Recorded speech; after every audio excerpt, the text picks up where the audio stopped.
is 9:30-ish. So time to start a little KCIM Sports Rewind here on KCIM. Sports Director Jeff Blankman, Assistant Sports Director Casey Miners, and me hanging out. Next half hour, we're going to be talking a little sports. High school sports, football, volleyball, a little cross country. Is that all we had? Yeah. We haven't had swimming yet. That starts Thursday night. So. All right, so we're going to talk a little. I want to start with this one. Winners from this past weekend.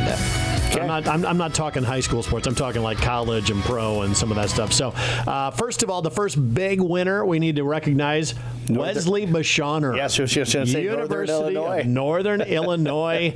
It cracked me up. I pulled up what is now X, and somebody tweeted out, Michigan, watch us destroy Texas, ha ha ha, or watch us play miserably. And then it was like Notre Dame went, here, hold my beer, because they got just demolished by UNI. Right. How does University of Northern Illinois go into Notre Dame Stadium and come out with a win? Ran the football right at him, and Notre Dame couldn't stop it the way it sounds. I didn't watch the game. It just seems like Notre Dame, I think Riley Leonard didn't play very good. 2 interceptions, I think, is what he threw in the game. So you didn't have good quarterback play, so the offense probably didn't move the football very well for Notre Dame. Well, who would have watched that game? I mean, it's kind of like on the schedule that weekend, that was one of the worst games on paper, you would think. But enter Wesley Bashoner from South Central, from actually Southern Cal at the time, the best football player I covered in my time of doing high school football. He is the offensive coordinator at UNI. Yeah, led them to championships in 99 and 2000 at Southern Cal, and went up to USD, right? And set all kinds of records. Yeah. So, but now the OC at Northern Illinois, and they knock off Notre Dame. It's funny because Sean Minahan, the boys basketball coach at Kemper, sent me that on Sunday, and he's like, I'm a Notre Dame fan, but he's my cousin. That's right. Way to go. It should make family reunions a lot more fun. Yes. So that will be an interesting conversation if they see each other, within the next, year or so to, hey, congrats on beating my team, Northern Illinois came in as a 4-touchdown underdog in that game. 27 or something like that. Wow. Yeah. Did you watch it, John? I know you're still. No, I don't follow Notre Dame football. I haven't for years. Okay. Yeah. You used to be a big Notre Dame fan. Used to be. I don't know how I just lost it. I just started watching Iowa State more and things, and kind of got into that, and have not followed that. And speaking of state, who had the bigger win this weekend, Iowa State or Nebraska? Iowa State. Yeah, no doubt about that one. Yeah. I'd say. I mean, Nebraska. They opened a lot of people's eyes, and I know Blankman's going to deflect off Nebraska every time. So we were sitting in my office, and I was listening to Colin Coward. He was raving about Nebraska, how they were going to beat Colorado. Blankman wanted nothing to do with it. He wanted me to turn it off. He's like, oh, stop it. Quit talking about it. I hate the whole, they're going to start 7-0. Indiana put up 77 against somebody this weekend. Who? It doesn't matter who. You put up 77. You put up 77. We're 2-0. We've got to beat UNI this weekend to move to 3-0. They have knocked off some giants in the past. Somebody texted me the other night at halftime and said it was 28-0. We were up, and they're like, "Congrats on the win." And I'm like, "There's still a second half to play." Colorado put up 24 on us in the fourth quarter a year ago. I didn't take a breath until we recovered the fumble with 2:33 left, and stuff. I think of it like a coach. Not that I am a coach, but it's one game at a time. You don't look past anybody. But boy, did they expose Colorado. Yeah, they did. I don't know if that was just an off game for the Buffaloes or what, or they looked horribly unprepared. Their offensive line is bad. They don't try to establish a run game to take any pressure off of the quarterback, and they're not physical at the point of attack. And Nebraska has become that now. And when you listen to Matt Rule after the game and stuff, and the players, they knew they could win and dominate, up front, and they knew they could get pressure on the quarterback. And when you don't have to worry about the run game, you pin your ears back and you go after the guy with the ball, and they did that. So Iowa State comes back to win after the ugliest first half of football that I've seen Iowa State play in a long time. They come back in the second. The defense held them in that ball game, and third quarter interception that just killed Iowa. The play that Iowa ran was the same one that Texas torched them with last year to open up the second half in the third quarter, and Iowa State did a nice job of recognizing it. it, and they said they were shouting it from the sidelines. Yeah. This is the play. This is the play. And did a nice job of intercepting the ball. And but Cade McNamara in the second half was terrible. How does he throw the football back across the field like that? I mean, don't you? That's the first thing you tell quarterbacks: don't make that pass. Yeah, I mean, me being a Texas fan, Texas runs the play that Iowa ran like probably 3 or 4 times a game. Right. They never roll their quarterback out to the far side of the field like Iowa did. And McNamara is literally throwing it across the field from hash line to hash line. And yeah, to me that doesn't make sense. Right. Yeah. So you guys are saying Iowa State had the better win. I think between Iowa State and Nebraska. Okay, we got to deal with Iowa a little bit here. So give us the reaction, Casey. What's going to happen next for the Hawks? I mean, they played one good game of football this year. Second half of the first week, first half of the second week. Yeah. After that, it's not been good. I don't know. What I told Jeff is that if you look at the offense compared to last year, like watching it in the Iowa State game, like it had more flow and more rhythm to it than what you saw last year. I don't even know how to explain what you saw last year, but I think the offense is better off where it's at. I mean, Caleb Johnson's like 4th in the country in rushing yards right now, and he's only played a game and a half. Yeah. So I think that. Why were they not going to him all game long? I think they tried to in the second half, but Iowa State stopped it. What I told Jeff is I thought the RPOs in the first half for Iowa worked really well. I mean, they hit Gill over the middle quite a bit on the run pass options, and it just seemed like in the second half, Cade was. I don't know if Iowa just came out more like, okay, let's run the football. We've got this game in control because they were up 2 touchdowns, but then that didn't happen. They just came out and wanted to run the football. Iowa State stopped it. Iowa never adjusted. I think the bigger question for me for the Hawkeyes, and yes, Alan Honlos, I will be nice. He texted me this morning, but the defense has been so dominant. How do you give up 20 in the second half? Mm-hmm. You got beat on a couple of pass plays, the one deep for the touchdown, and then the one down the sidelines. Those are the type of things that you hadn't seen happen to Iowa in several years. And I don't remember if it was you or Honnold that I was talking to, or maybe Troy Hast. I can't remember for sure, but like Iowa always seemed to make the plays late in the game and get the bounces to go their ways. It didn't happen. That didn't happen. So maybe you know how everything eventually turns. So maybe this run of Iowa winning all of these close games late. Maybe the flipped script against the Hawkeyes. And I will say this: the road team has won the last 5. Right. I was going to say I heard an Iowa State fan going, "We haven't lost in Iowa City for 6 years." The road team's won the last 5. So, but the touchdown in the end zone, Higgins, when he took it away from the Iowa defender, that was that's a game changer right there. So I mean there was times that Iowa could easily, flip the momentum in that game, but then plays just like Jeff said didn't go their way. Right. All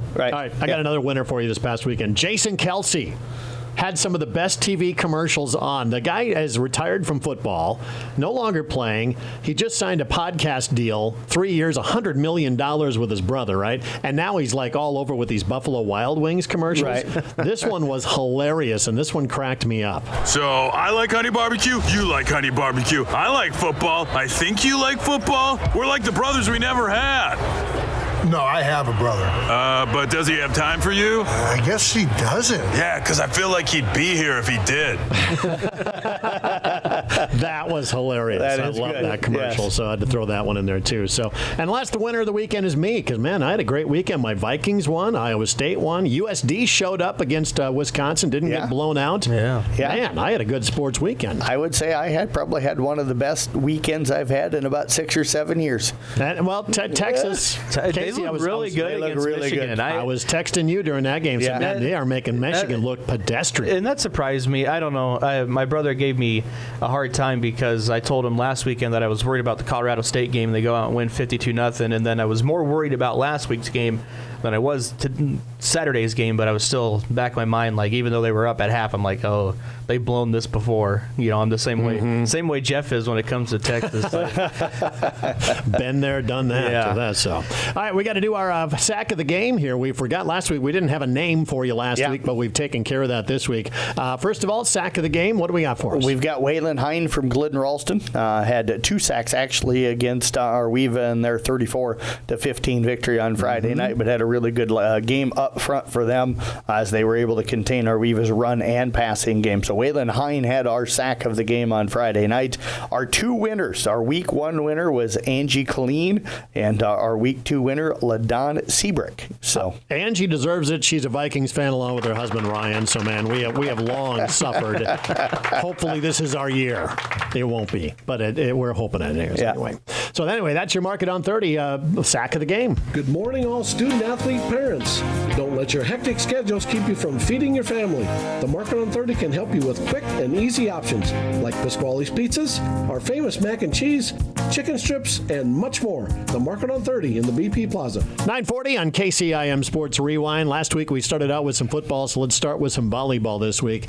What's going on in that? Well, I think probably for South Central Calhoun, KC 6-0 at their own tournament this last Saturday to move to 10-3 on the season. I think they've got to be happy. I know in talking with Coach Schleichman last night, and her audio interview is available on our podcast center.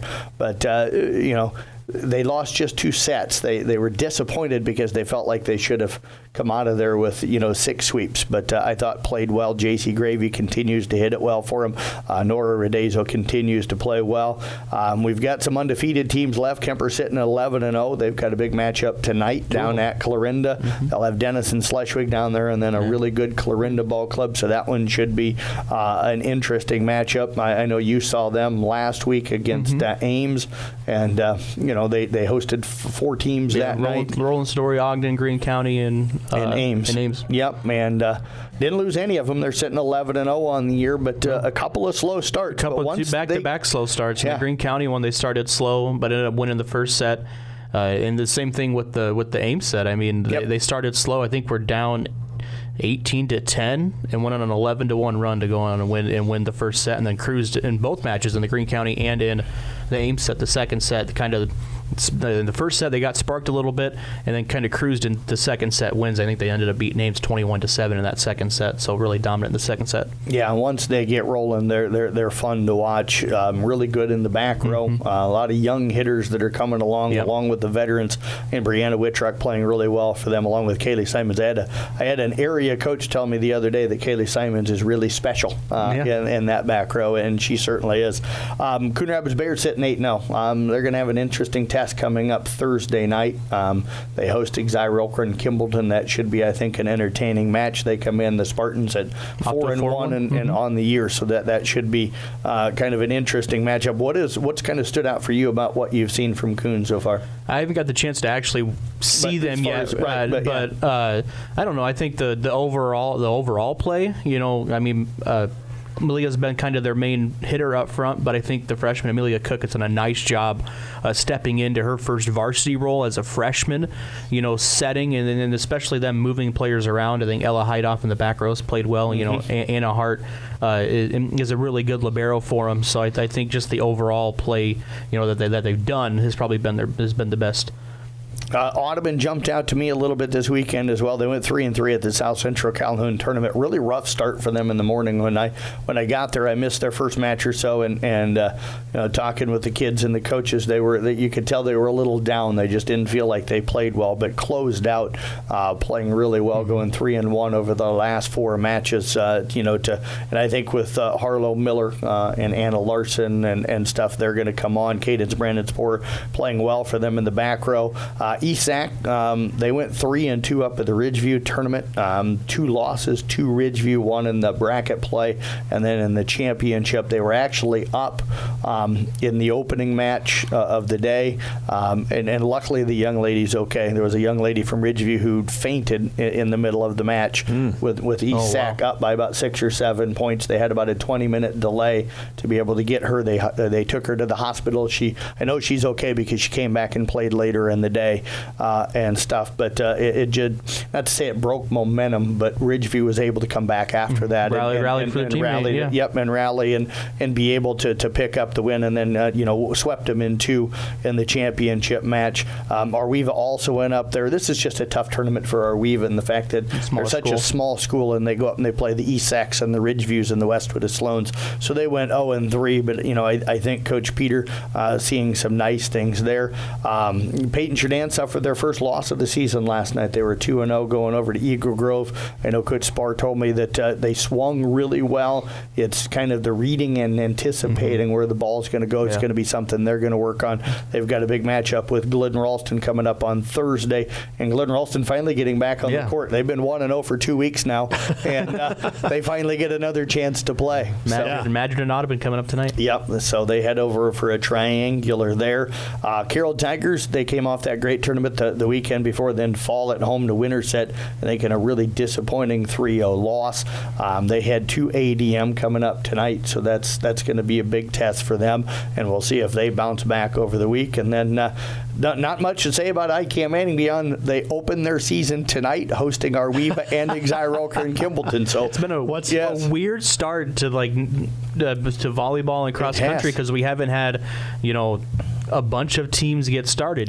We've only had probably 3 area meets so far for cross country, and Glidden's been sitting 1-0 for 2 weeks, and IK Manning's opened their season tonight. Swimming starts on Thursday, so besides football, it's been a really slow start for the other area sports. Yeah, Kemper, Coon Rapids, Bayard, East Sac, South Central Calhoun have played a ton for volleyball. Hardly anybody else has played very many matches. How do you get a third of the way into September and still haven't played a match? Yeah, that means you're going to have a boatload of matches. I'm correct. They changed the dates that you can play, right?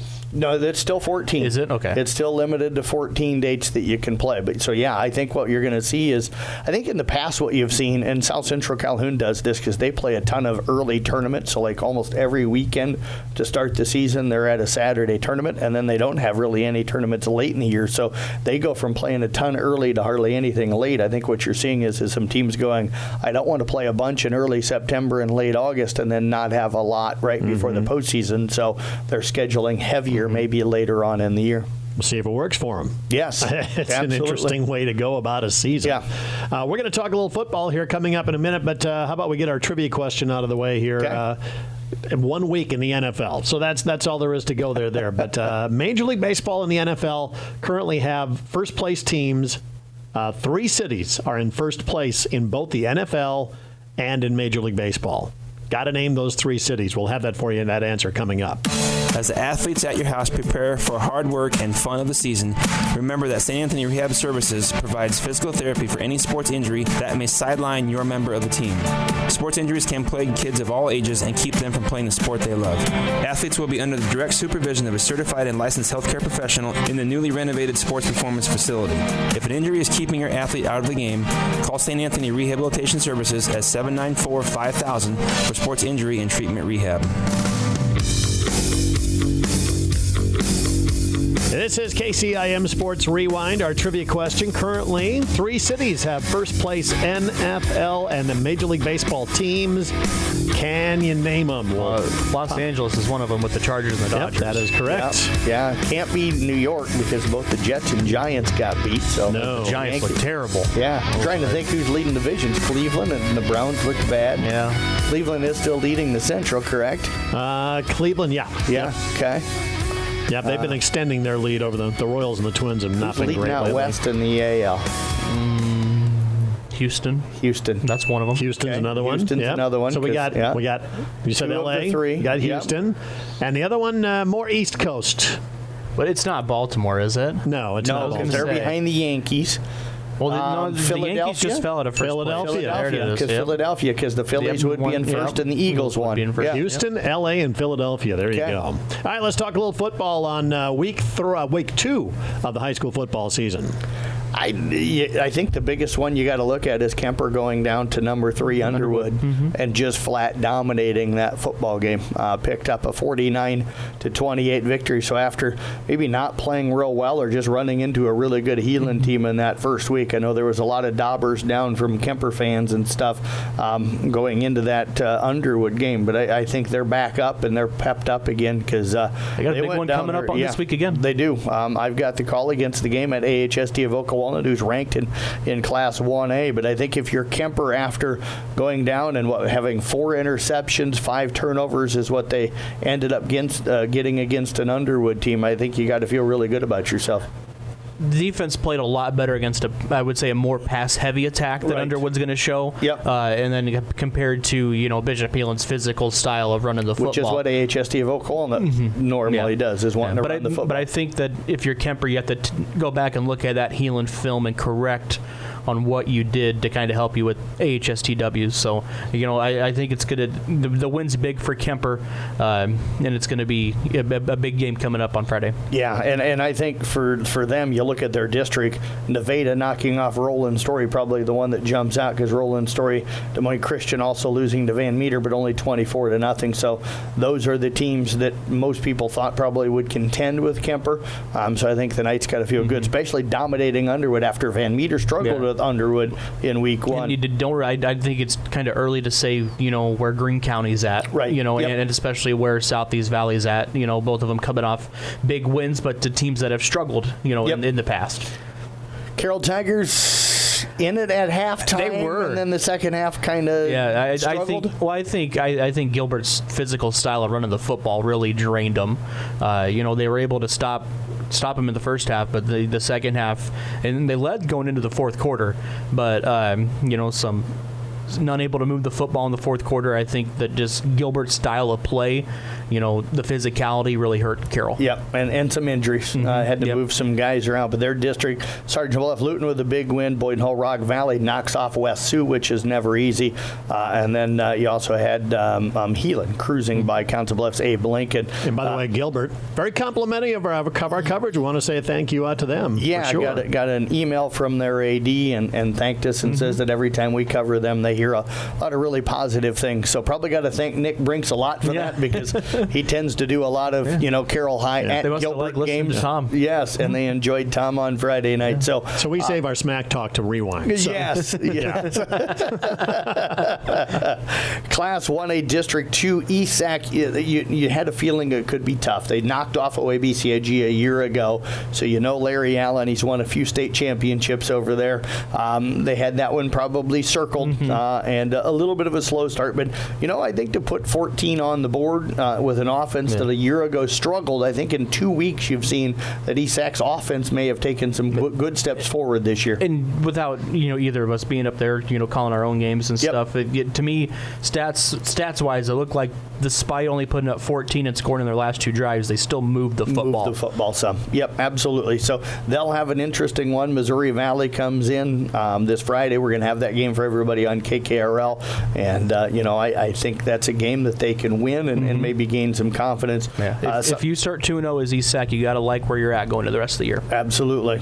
South Central Calhoun rolled by Southwest Valley. Not really surprised, and I'm not trying to tear down Southwest Valley in saying this, but they have a really good program down there. But it seems like when they play either ICAM Manning or South Central Calhoun out of our local area, that our area just seems, I don't know if it's a matchup thing for them or what it is, but they seem to have a lot of successes 2 years in a row now that South Central's kind of won that game easily. ICAM Manning picked up a win against them a year ago. They'll have to play them later on. And for ICAM Manning defensively, they shut out Panorama. Coach was a little frustrated with the defensive effort and stuff. They tackled so much better in that win there. ACGC struggled a little bit with Earlham, 5 turnovers in the game. Still picked up a 28-21 win. Gave up 2 kick return touchdowns. So only one offensive touchdown scored for Earlham. So it's kind of interesting. And that's with 5 turnovers giving you probably good field position. So, but ICAM Manning heads to Earlham this weekend. That one should be an interesting one. Riverside falls to AHSD of Oka Walnut, and that's who South Central Calhoun has this weekend. I think the other big one for me that jumped off was the game I did. Glidden Ralston. Not to say that everybody thought Arweva was going to win that game, because I don't think Glidden Ralston fans did, but I think when you looked at week 1, Arweva rolls down at Exire and Kimballton, and Glidden struggles at home with Woodbine, who's really, really good. And Glidden went over there, and I will tell you from the get-go, they won the line of scrimmage. They dominated. Arweva couldn't get the run game going. They couldn't get the passing game going. They struggled offensively. They had a couple of big plays in the pass game was all. And Glidden Ralston just moved the football when they needed to and kind of dominated that game. They pick up a 19-point win. And they played with more energy on Friday night. They played like the team that really wanted that game. game. Tyson Von Glahn had a good game defensively. 16 and a half tackles, if I remember right. Yep. So, and he's going to put up those kind of numbers. But Arweva needs to bounce back. They need to clean things up a little bit. They go to Siouxland Christian up at Correctionville on Friday, and Glidden Ralston, they travel over to Colonesco on Friday night. So that should be an interesting one. Speaking of Colonesco, they get rolled by Audubon, who looks like a heavy favorite maybe in that district right now.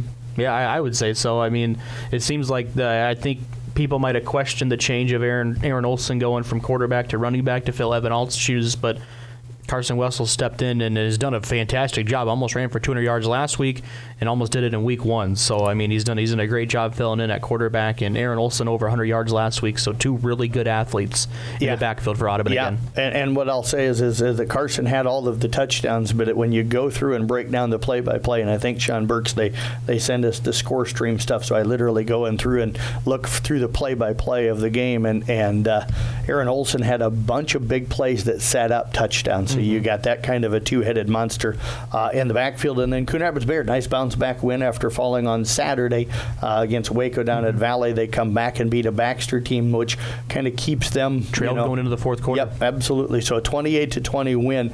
I think that's a big win for them. So. I think so too. Able to run the football really well in that game. Had over 300 yards on the ground, so it's going to be good going into this week against Collins Maxwell. And their run game, we talked about it a little last week. Their run game should be just fantastic. Local team 6-3 in this last week, so a good week in week 2. Looking forward to week 3. Let's do some power rankings. Give me the top 3 teams coming out of this last week. I think Audubon, Kemper, and I would throw Carroll in there. I think they stuck around with Gilbert despite the score. I mean, Gilbert scored 21 points in the fourth quarter. Right. So a game a lot closer than what the final score was. SEC's 2-0. You got to like what they've done as a young squad. ICAM Manning sitting at 2-0. Yep. I would say Audubon number 1 for me. I'd probably go South Central 2 for now, with ICAM Manning sitting in that 3 spot for me right now. So Kemper after that performance. No, the consistency. You get kind of beat bad in week 1, and then you turn around. The other 2 teams have been more consistent through 2 weeks. So I don't think the quality of opponents right there might make a little difference, but I wasn't shocked you didn't put Nebraska in there. So after their win, so Friday night football, once again coming up this week. Denison Schlez, we get Carroll KC. You've got that ball game here on KCIM. Kemper's on the road at AHSTW.